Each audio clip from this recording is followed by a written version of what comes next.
ఓం నమస్తే అండి. మన సమాజంలో పురుషహంకార వేర్లు ఎంత దృఢంగా నాటుకుపోయాయి అంటే, కష్టమొచ్చి ఏ మగవారైనా కన్నీరు కార్చారనుకోండి, "ఏంట్రా ఏడుస్తున్నావు ఆడవాళ్ళలాగా" అని అంటారు. అంటే ఏంటి, ఆడవాళ్ళు బలహీనులు ఏడుస్తారు, మగవాళ్ళం మనకేంటి అనా?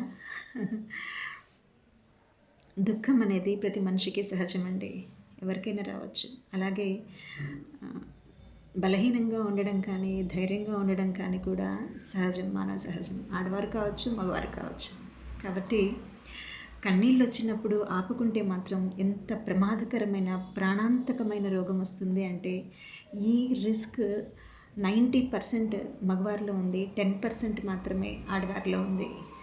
కాబట్టి కన్నీరు వచ్చినప్పుడు ఎవరైనా సరే ఆపుకోవడం మంచిది కాదండి.